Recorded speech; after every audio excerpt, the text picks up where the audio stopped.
নমস্কার,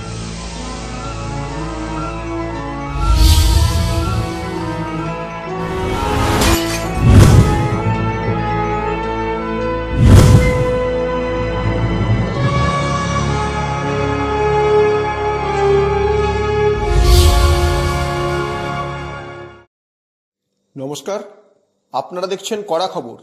এখন কড়া খবরে দেখুন পূর্বী সঙ্গীত ও কল্যাণ কলাকুঞ্জের সমাবর্তন উৎসব। 21শে এপ্রিল জোড়াসাঁকো ঠাকুরবাড়ির রথীন্দ্র মঞ্চে পূর্বী সঙ্গীত ও কল্যাণ কলাকুঞ্জ আয়োজন করেছিল তাদের বার্ষিক সমাবর্তন উৎসবের। এই উপলক্ষে এদিন মঞ্চে উপস্থিত ছিলেন এক ঝাঁক বিশিষ্ট ব্যক্তিত্ব। উপস্থিত ছিলেন কিংবদন্তি শিল্পী পণ্ডিত স্বপন সেন, সঙ্গীত শিল্পী ব্রহ্মতোষ চট্টোপাধ্যায়, লেখিকা ও সমাজসেবী শুক্লা বন্দ্যোপাধ্যায়, কলকাতা হাইকোর্টের আইনজীবী মণিমালা দে বসু, চিত্রশিল্পী সুব্রত গঙ্গোপাধ্যায়, শিল্পী সংসদের কর্ণধার সাধন বাগচি সহ আরও অনেক বিশিষ্ট ব্যক্তিত্ব। অনুষ্ঠানের শুরুতে পূর্বী সঙ্গীত ও কল্যাণ কলাকুঞ্জের প্রতিষ্ঠাতা সঙ্গীতজ্ঞ কল্যাণ শেঠের প্রতিকৃতিতে মাল্যদান করেন সঙ্গীত পণ্ডিত স্বপন সেন। এই উপলক্ষে এদিন সংস্থা কর্তৃক কিংবদন্তি গিটার শিল্পী পণ্ডিত স্বপন সেনের উপর একটি তথ্যচিত্র নির্মাণ করে তা প্রদর্শিতও করা হয়। এছাড়া প্রতিষ্ঠানের পক্ষ থেকে সারা বাংলার সঙ্গীত আবৃত্তি ও চিত্রশিল্পীদের নিয়ে এক মেধার অন্বেষণের পর সফল প্রতিযোগীদের হাতে স্মারক মানপত্র সহ সম্মানিত করা হয়। অনুষ্ঠানের সঙ্গীত ও নৃত্য পরিবেশিত হয়। আসুন এখন আমরা সরাসরি চলে যাই পূর্বী সঙ্গীত ও কল্যাণ কলাকুঞ্জের কর্ণধার পার্থ সাহার কাছে। তার মুখ থেকে শুনি তাদের এই তথ্যচিত্র ও বার্ষিক সমাবর্তন প্রসঙ্গে কি বলেন তিনি।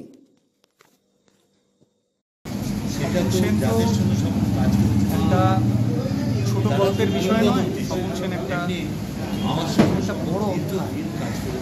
কেননা উনি যে সকল আমাদের সঙ্গীত জগৎ বা সঙ্গীত পৃথিবী যে সকল নক্ষত্রদের পায়ের সামনে বসে কাজ করেছেন বা তাদের আশীর্বাদ জন্য হয়েছেন তার সৃজনশীলতার মাধ্যমে, সেই জায়গা থেকে একটা সংযোগ আর ওনাকে নিয়ে কাজ করবার একটা লোক কোথাও যেন আমাকে পেয়ে বসছে। আর পূর্বী সঙ্গীত কল্যাণ কলাকুঞ্জ যখন আমরা প্রতিষ্ঠা করি এবং এই প্রতিষ্ঠা লগ্নে যখন স্বপনদাকে আমরা সভাপতি হিসেবে পেলাম, প্রেসিডেন্ট হিসেবে পেলাম, সেই জায়গায় দাঁড়িয়ে তখনই চিন্তা করলাম যে স্বপনদাকে নিয়ে একটা কোনোরকম কিছু করতে হবে। এবার আমার যে কাজ করাবার যে অভিজ্ঞতা বা গুণ বা সৃজনশীলতা রয়েছে, আমি সেই জায়গাটা দিয়ে তৈরি করলাম এবং পূর্বী সঙ্গীত ও কল্যাণ কলাকুঞ্জ কিন্তু এই ধরনের প্রযোজনা করতে এগিয়ে এল। স্বপনদা আমাকে সময় দিলেন এবং পাশাপাশি পূর্বী আমাকে অর্থ দিল। কেন এই ধরনের কাজ করতে গেলে একটা ভালো অর্থ বরাদ্দ করতে হয়, কিন্তু আমি যেহেতু পূর্বীরই একজন, সেহেতু ব্যক্তিগতভাবে আমি যেহেতু সম্পাদনার কাজটাও নিজে করেছি, নির্দেশনার কাজটা নিজে করেছি, চিত্রনাট্যটা নিজে করেছি, খসড়া রচনা নিজে করেছি, ইভেন ওনার সেলফ যে ডায়লগগুলোকে ওনার মুখে কীভাবে বসালে ভালো লাগে সেই জায়গাগুলো ওনার কথা শুনে, ওনার ব্যক্তিগত সংলাপগুলোকে শোনার পরে সেগুলোকে ঠোঁটে বসিয়েছি। সেই কাজটা যেহেতু ব্যক্তিগতভাবে সবটা করেছি, তাই হয়তো আমরা অন্য কোনো প্রফেশনাল এই ধরনের সম্পাদনার কাজে বা নির্দেশনার কাজে বা চিত্রনাট্য তৈরি করার কাজে অন্য কাউকে ইনভলভ করে বাইরে পয়সাটা খরচ করতে পারিনি। তাহলে হয়তো পূর্বে এই কাজটা করতে পারতো না এই প্রথম লগ্নে বা প্রারম্ভিক লগ্নে। সেই কাজটা যেহেতু ব্যক্তিগতভাবে সেই কাজগুলো আমি করবার একটা বুৎপত্তি আছে আমার, তাই আমি ব্যক্তিগতভাবে ওই আর্থিক সংকুলনটাকে ব্যালেন্স করে আমি যতটুকু কাজটা করতে একটা অল্পভাবে একটা আর্থিক অনুপাতকে ইয়ে করে বা সম্পর্কটাকে আরও সুদৃঢ় করে বা পূর্বীর ইচ্ছেটাকেও সুন্দর করে এই কাজটা করা যায় সেই জায়গাটাই নিয়ে যায়। এবং সেইখান থেকে আজকে সমাবর্তন উৎসবেই আমাদের আজকের এই তথ্যচিত্রটা গিটারে গানের গল্প এই পেশেন্টটা দেখানোর কথা ছিল, আমরা দেখিয়েছি। তবে এইটা আমাদের চ্যানেল পার্টনার হচ্ছে আনসিন টিউন।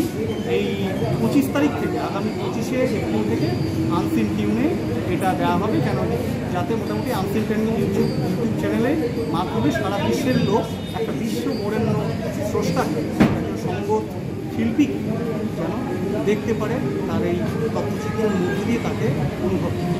পার্থ ভাই, এটা তো গেল স্বপনদাকে নিয়ে একটা আপনাদের কাজ, তাছাড়াও এই দীর্ঘ 1 বছরের পর একটা মানে সমাবর্তন অনুষ্ঠান করছেন, সমাবর্তন অনুষ্ঠানে আর কি আপনাদের আজকে বিষয় রয়েছে? সমাবর্তন অনুষ্ঠানটা মূলত হয় হচ্ছে আমাদের একটা মেধা অন্বেষণ প্রতিযোগিতা হয়, যেটাকে আমরা বলি মেরিট ট্যালেন্ট টেস্ট। আমাদের যেহেতু সংগঠনটা বিভিন্ন জেলার ছেলেমেয়েদেরকে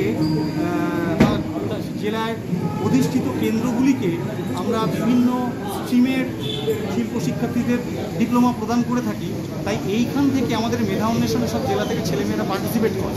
সেইখান থেকে আমাদের নিরপেক্ষ বিচারকরা তাদেরকে যে মানে ফার্স্ট সেকেন্ড থার্ড এই মূল্যায়ন করে থাকে, তার ভিত্তিতে তাদেরকে পুরস্কার বিতরণের জায়গা, তাদেরকে সম্মান জানানোর জায়গা এই হচ্ছে সমাবর্তনের মঞ্চ। তাই আমাদের প্রতি বছর গুণী শিল্পীদের সংবর্ধনা বা সম্মাননা দেওয়ার পাশাপাশি আমাদের বিভিন্ন জেলার ছেলেমেয়েদের যে অঙ্কুরিত যেসব বীজগুলো ফুল হয়েছে আজকে বা ফল হয়েছে, তাদেরকে সম্মান জানিয়ে আমরা আমাদের এই অনুষ্ঠানকে সার্থক করছি আমাদের সমাবর্তন উৎসব। এই হচ্ছে আমাদের সমাবর্তন উৎসবের তাৎপর্য। পার্থ সাহার কথা তো আমরা শুনলাম, এখন শুনবো এদিন উপস্থিত সঙ্গীত শিল্পী ব্রহ্মতোষ চট্টোপাধ্যায়ের কথা। শুনবো সমাবর্তন অনুষ্ঠানে এসে কি বললেন।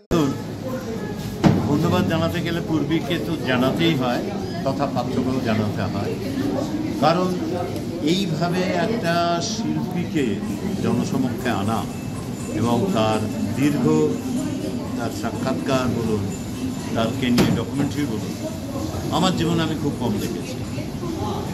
স্বপনের সম্বন্ধে নতুন করে বলার কিছু নেই, কারণ স্বপনের যে গুণমান সেটা একটা তথ্যচিত্রের মাধ্যমে এরা প্রকাশ করেছেন এবং সেটা এত সুন্দরভাবে প্রকাশ করেছেন, এইটুকু সময়ের মধ্যে স্বপনকে অনেকটা আমরা চিনতে পেরেছি এবং ভবিষ্যতেও চিনব আমরা, এই আশা করি আমরা, মানে আমাদের জনগণ, জনতা। একটা শিল্পীর কাছে আর পাওয়ার কি আছে এই ভালোবাসা ছাড়া? দেখুন, অনেক পুরস্কার অনেক আমরা পেয়ে থাকি, কিন্তু ভালোবাসা খুব কম লোকে থাকে। সেইটা পরিসংগীতায়ন করে দেখিয়ে দিয়েছে এবং আমি স্বপনের দীর্ঘদিনের বন্ধু এবং সেই কারণে আমি কৃতজ্ঞ পুরো সঙ্গীতায়ন তথা স্বপনের কাছে। স্বপন যেন আরও অনেক দিন বাজাতে পারে, আমি এইটাই চাই। ধন্যবাদ। ব্রহ্মতোষবাবুর পর আমরা চলে যাব শিল্পী সংসদের কর্ণধার সাধন বাগচির কাছে। শুনবো তিনিই বা কি বললেন আজকের এই উদ্যোগ প্রসঙ্গে। আমি দেখে খুব নিজেকে সমৃদ্ধ মনে করলাম। স্বপন সেনের মতো একজন ব্যক্তিত্ব, সঙ্গীত যন্ত্রসঙ্গীত ব্যক্তিত্ব, তার উপরে এই ডকুমেন্টারিটা সময়ের প্রজন্ম এবং ভবিষ্যৎ প্রজন্ম স্বপন সেনের যে কৃতকর্ম সেই দেখে অনুপ্রাণিত হবে এবং কীভাবে একটা অধ্যাবসায়ের মধ্যে দিয়ে একটা শিল্পী সে একটা উন্নতির চরম শিখরে পৌঁছতে পারে, স্বপন সেন তার প্রকৃত নিদর্শন। তো আর যেসব বহিরুড়ো যেসব শিল্পী তাদের সান্নিধ্যে স্বপন এসেছেন, সেটাও আর একবার স্মরণ করাচ্ছে আমাদের যে আমাদের ভারতবর্ষের শিল্পীরা তারা কি সৃষ্টি করে গেছেন, যে অমর সৃষ্টি। এবং স্বপন সেনের এই ডকুমেন্টারির মধ্যে দিয়ে কিছু কিছু অংশ আমরা তাকে দেখতে পেলাম। এবং আর একবার আমি এই যে সংস্থা থেকে এটা তৈরি করা হয়েছে তাদেরকে আর একবার ধন্যবাদ জানাবো যে তারা সমাজের মধ্যে এই ডকুমেন্টারিটা যাতে ছড়িয়ে দিতে পারে, বেশিরভাগ মানুষ যাতে এই ডকুমেন্টারি দেখতে পায় এবং স্বপন সেনের কৃতকর্মের তারা প্রকৃত ফলন তারা উপলব্ধি করে। সাধন বাগচির কথা তো আমরা শুনলাম, এরপর আমরা শুনব যার ওপর এই তথ্যচিত্র নির্মিত হয়েছে সেই কিংবদন্তি গিটার শিল্পী পণ্ডিত স্বপন সেন কি বললেন এই প্রসঙ্গে। আমার আজকে চোখে জল এসে যাচ্ছে। আমি সত্যি কথা ভাবিনি পার্থকে আমি পেলাম এবং আমার পাশে ব্রহ্মতোষ সাধন বাগচি এসে দাঁড়িয়েছি। আমি ছোটবেলায় শখেই গিটারটা শুরু করেছিলাম খেলার ছলে, তখন আমি সত্যি ভাবিনি কিশোর কুমার, মোহাম্মদ রশিদ, লতা, আশা, আদি বাবন, শরীর চৌধুরী, সত্যজিৎ, রবি সরকার, উত্তম কুমার, মান্না সন্না, হেমন্ত, বেনাজারিকা, শ্যামল মিত্র, মানবেন্দ্র মুখার্জি, আরতি মুখার্জি, জগজিৎ সিং, গোলাম আলী, যাদের ওপর কোনো শিল্পী হয় না। আমি ঈশ্বরকে একটা কথাই বলি রোজ সবার সময়, পার্থ, ঈশ্বরকে সত্যি কথা যে এই জন্মটাই তুমি আবার দিও আমার। এই জন্মটাই খেলার ছলে শুরু করেছিলাম, সেখান থেকে যে এইতে আজকে তথ্যচিত্র হবে, এবার কোথায় হলো, এটা কোথায় হলো? এর ওপরে তো জায়গা নেই। রবীন্দ্রনাথ ঠাকুরের বাড়ি, স্বামী বিবেকানন্দের বাড়ি, মা সারদা মায়ের বাড়ি, নেতাজির বাড়ি, সেইতে আমার কাছে চিরকাল এটা এই ইউটিউব একটা আমি রেখে দেবো, হোল ওয়ার্ল্ড আমি দেখাবো। আর সেই কড়া খবরকে আমি অনেক ভালোবাসি। আসুন এরপর আমরা দেখে নিই এই তথ্যচিত্রের অংশবিশেষ।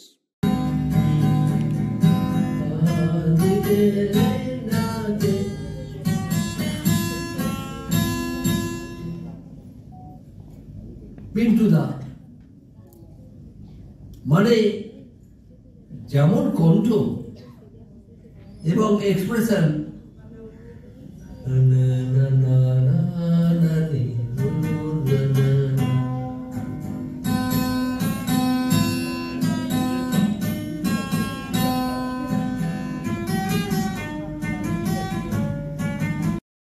সমাবর্তন অনুষ্ঠানে ছিল নৃত্য ও সঙ্গীত পরিবেশন।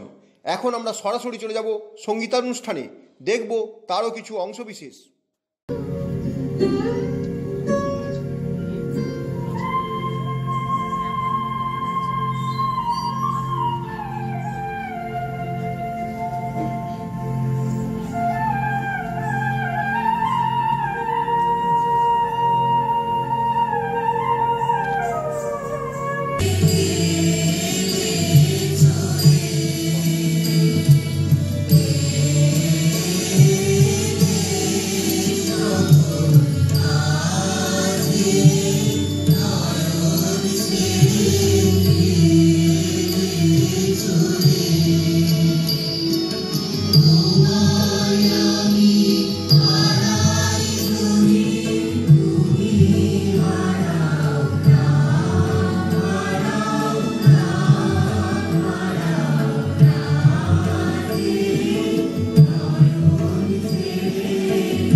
সবশেষে আমরা দেখে নেব মেধার অন্বেষণে আজ যারা পুরস্কৃত হলেন সেই সমস্ত কৃতী ছাত্রছাত্রীদের।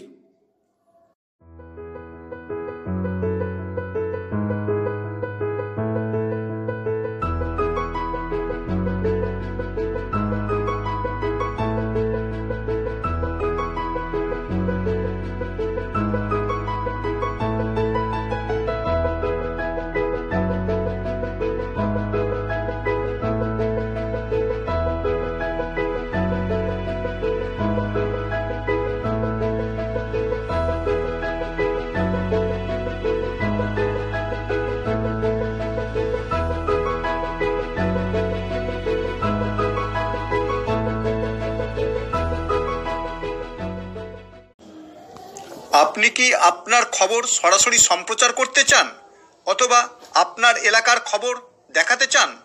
তাহলে যোগাযোগ করুন কৃষ্ণপ্রসাদ পাত্র, ফোন নম্বর 8622800252 অথবা 8282860856 এই নাম্বারে, অথবা অর্জুন সেন CPRO, ফোন নম্বর 9433138840 এই নাম্বারে।